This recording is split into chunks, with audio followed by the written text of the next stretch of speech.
I was reaching for the wine when I felt him behind me. The fridge light spilled across the tile as Jake's hands settled on my hips, warm, possessive, like he'd been waiting all night to do this.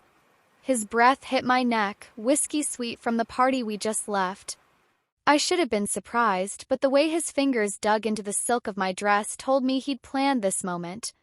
Cold air from the refrigerator made me shiver, or maybe it was the way his thumb slipped under the hem of my dress, tracing slow circles just above my knee.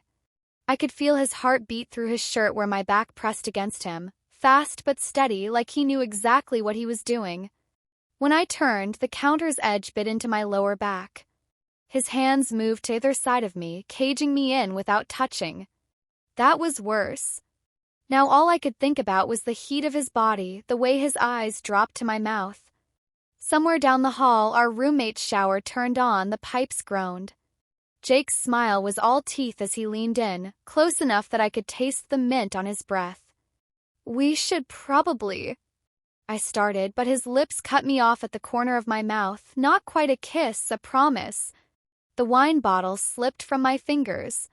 It rolled away, forgotten, near the fridge as Jake's hands found my waist. His fingers slipped beneath the thin fabric of my dress, calloused palms skimming my ribs with deliberate slowness. Every inch of contact burned, not with urgency but with the unbearable tension of restraint. He nudged me backward until the kitchen table pressed against my thighs. The wooden edge dug in just enough to make me aware of how exposed I was, how little stood between bare skin and cold surface. His knee parted mine with calculated ease, the denim of his jeans rough against my inner thigh. I reached for his belt loop, but he caught my wrist, pinning it gently against the table behind me. His other hand traced the strap of my dress downward, millimeter by millimeter, his breath hot against my collarbone. The shower still ran down the hall, a steady reminder of how little privacy we actually had. When his teeth grazed my shoulder, I arched instinctively toward him. His responding chuckle vibrated against my skin as his free hand slid up my thigh, bunching the dress higher. The air between us crackled with unspoken questions. Somewhere outside, a car door slammed. We both froze. Jake's thumb continued its lazy circles where my thigh met lace. His eyes locked on mine. The silent challenge was clear. We could stop, or we could see how quiet you can really be. The shower stopped. The sudden silence made my breath catch. Jake's hands stilled against my thighs, his body tense above me. Somewhere down the hall, a door creaked open, footsteps padded across hardwood, our roommate moving toward the kitchen. Jake's thumb pressed against my bottom lip, a silent command. His other hand remained where it was, fingertips tracing idle patterns just beneath the lace edge of my underwear. Contrast between his casual touch and the pounding of my heart left me breathless. The footsteps paused outside the kitchen doorway. The refrigerator hummed. Cabinet door squeaked open, someone grabbing a glass. Jake didn't move. His breath came slow and steady against my neck, his body shielding me from view should our roommate glance our way. Table creaked under our combined weight, and his grip on my hip tightened in warning. His fingers dipped lower, achingly slow as the faucet turned on. Water rushed into the glass, drowning out my sharp inhale. Cold metal of the table bit into my back as I arched against him, my nails digging into his shoulders. The faucet shut off, the footsteps retreated. Jake's mouth found mine, swallowing my relieved sigh as his touch grew bolder. The risk of discovery still hung heavy in the air, but his hands told a different story, one of patience unraveling, of control slipping away one careful touch at a time. When the bedroom door clicked shut down the hall, his restraint snapped. The moment the bedroom door closed, the kitchen became its own universe.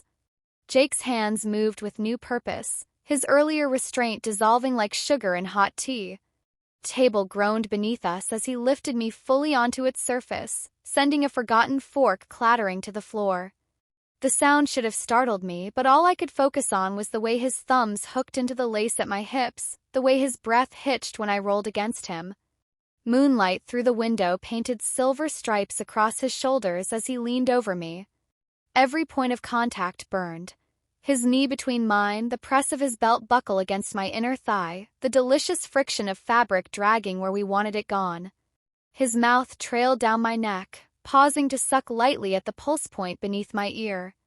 I bit my lip hard enough to taste copper, determined to stay quiet even as his fingers teased the damp lace between my legs. Sighed, a car alarm wailed 3 stories down. Clock on the microwave blinked 2:17 a.m. None of it mattered. The only things that existed were his hands, his mouth, the unbearable tension coiling low in my stomach with every skilled stroke of his fingers. When his free hand fumbled with his belt, the leather sliding through the loop sounded obscenely loud. I reached to help, but he caught my wrist, pinning it gently above my head. His eyes locked onto mine, dark, hungry, asking a silent question. The answering nod I gave was barely perceptible.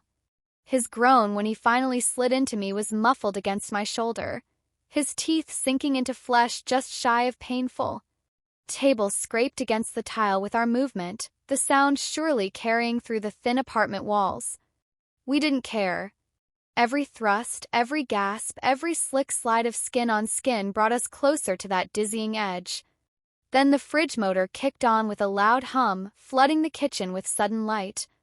We froze, blinking at each other like thieves caught mid-heist. The fridge light burned brighter than morning sun, exposing us in all our disheveled glory. Jake's shirt hung open, revealing the sweat-slicked planes of his chest. My dress was bunched around my waist, the fabric wrinkled beyond repair. We stared at each other, breathless and wide-eyed, before bursting into silent laughter, our foreheads pressed together to muffle the sound. He reached behind me to grab a dish towel, the terry cloth rough against my oversensitive skin as he dabbed at the wine we'd knocked over earlier.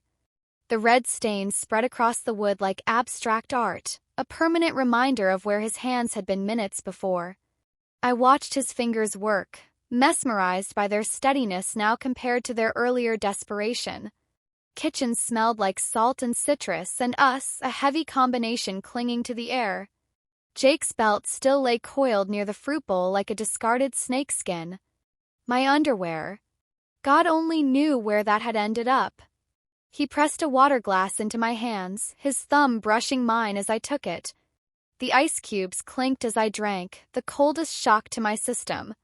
When I looked up, he was watching me with that same hungry expression from before, though softened now at the edges. Dawn tinted the windows pink by the time we gathered our things. My legs trembled as I stepped off the table, but Jake's arm slid around my waist before I could stumble. His lips found my temple, a chaste contrast to what we'd just shared as he guided me toward the hallway. The bedroom door stood open, untouched. We'd never made it.